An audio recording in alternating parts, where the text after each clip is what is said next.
السلام علیکم ورحمۃ اللہ۔ یار اشرفی چینل کی خاص پیشکش عجائب القرآن سیریز کے ایپیسوڈ نمبر 2 میں آپ کا خیر مقدم ہے۔ آج ہم قرآن مجید کی روشنی میں ایک ایسے عجیب واقعہ پر بات کریں گے جس پر پہلی نظر میں یقین کرنا مشکل ہے۔ یہ واقعہ ہے ایک ایسے پتھر کا جو اللہ کے حکم سے انسان کی طرح دوڑنے لگا تھا۔ آخر اس پتھر کو کیوں بھاگنا پڑا؟ یہ کس نبی کا معجزہ تھا اور اس واقعہ کے پیچھے اللہ کا کیا مقصد تھا؟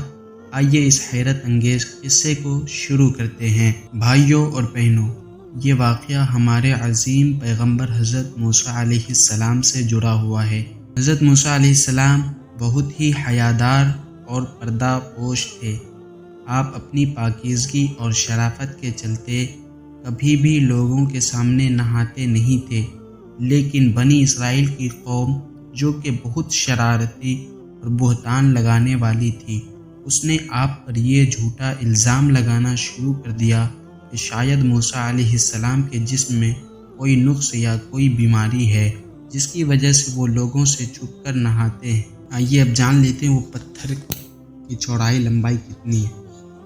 دوڑنے والا پتھر 1 ہاتھ لمبا 1 ہاتھ چوڑا چوکور پتھر تھا جو ہمیشہ حضرت موسیٰ علیہ السلام کے جھولے میں رہتا تھا۔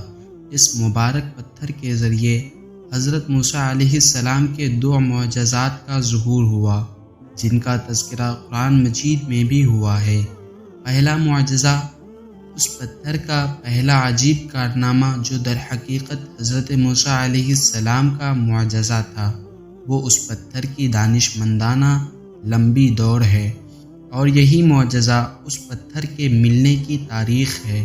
اس کا مفصل واقعہ یہ ہے کہ بنی اسرائیل کا یہ عام دستور تھا کہ وہ بالکل ننگے بدن ہو کر مجمع عام میں غسل کیا کرتے تھے، مگر حضرت موسیٰ علیہ السلام وہ کہ اسی قوم کے ایک فرد تھے اور اسی ماحول میں پلے بڑھے تھے، لیکن خداوند قدوس نے ان کو نبوت و رسالت کی عظمتوں سے سرفراز فرمایا تھا، اس لیے آپ کی قسمت نبوت بھلا اس حیا سوز بے غیرتی کو کب گوارا کر سکتی تھی۔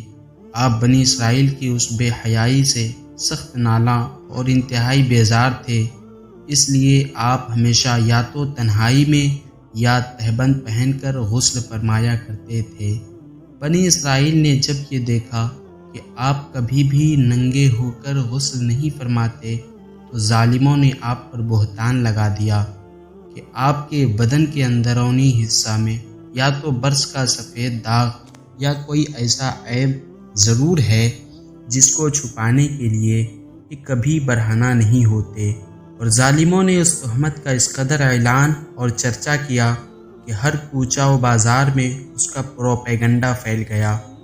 اس مکروہ تہمت کی سوزش کا حضرت موسیٰ علیہ السلام کے قلب نازک پر بڑا صدمہ و رنج گزرا۔ آپ بڑی کفت اذیت میں پڑ گئے، مشکل میں پڑ گئے، تو خداوند قدوس اپنے مقدس کلیم کے رنج و غم کو بھلا کب گوارا فرماتا اور اپنے ایک برگزیدہ رسول پر ایک عیب کی تہمت بھلا خالق عالم کو کب اور کیوں کر اور کس طرح پسند ہو سکتی تھی۔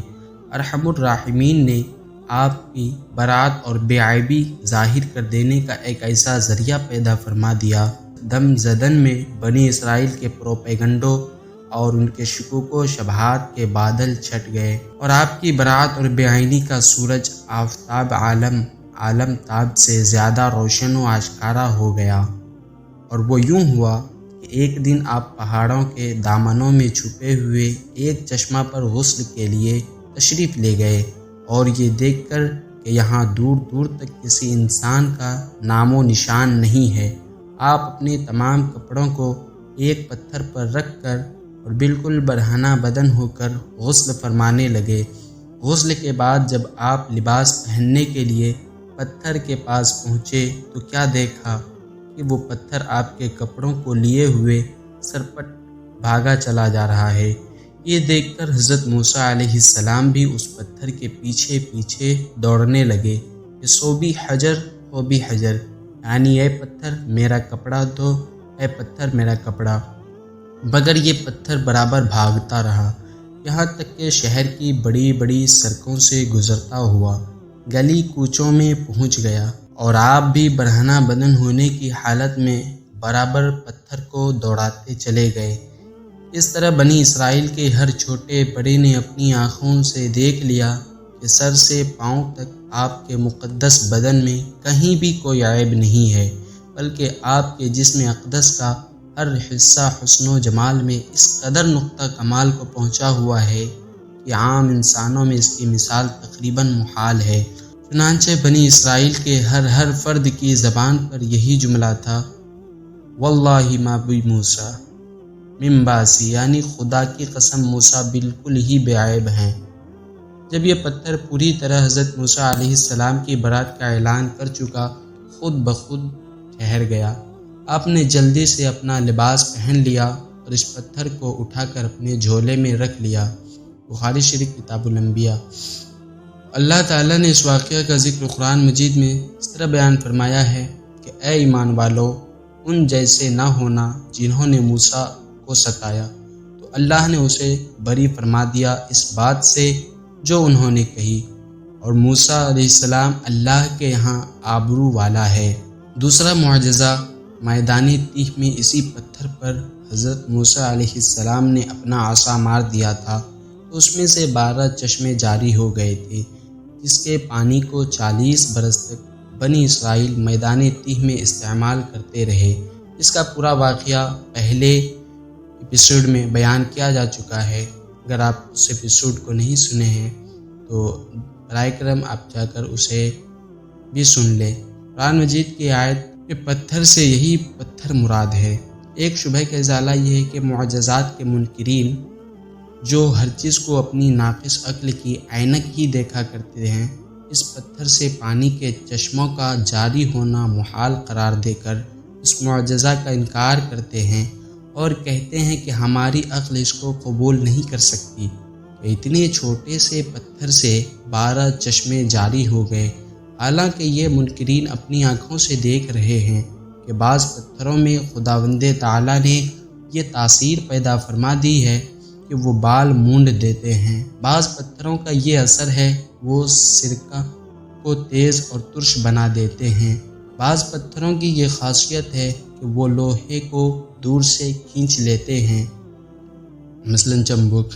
بعض پتھروں سے موذی جانور بھاگ جاتے ہیں، بعض پتھروں سے جانوروں کا زہر اتر جاتا ہے، بعض پتھر دل کی دھڑکن کے لیے تریاق ہے، بعض پتھروں کو نہ آگ جلا سکتی ہے نہ گرم کر سکتی ہے، بعض پتھروں سے آگ نکل پڑتی ہے، بعض پتھروں سے آتش فشاں پھٹ پڑتا ہے۔ تو جب خداوند قدوس نے پتھروں میں قسم قسم کے اثرات پیدا فرما دیے ہیں، پھر اس میں کون سی خلاف عقل اور محال بات ہے کہ حضرت موسیٰ علیہ السلام کے اس پتھر میں اللہ تعالیٰ نے یہ اثر بخش دیا اور اس میں یہ خاصیت عطا فرما دی کہ وہ زمین کے اندر سے پانی جذب کر کے چشموں کی شکل میں باہر نکالتا رہے، یا اس پتھر میں یہ تاثیر ہو کہ جو ہوا اس پتھر سے ٹکراتی ہو وہ پانی بن کر مسلسل بہتی رہے۔ یہ خداوند قادر و قدیر کی قدرت سے ہرگز نہ کوئی بعید ہے، نہ محال، نہ خلاف عقل۔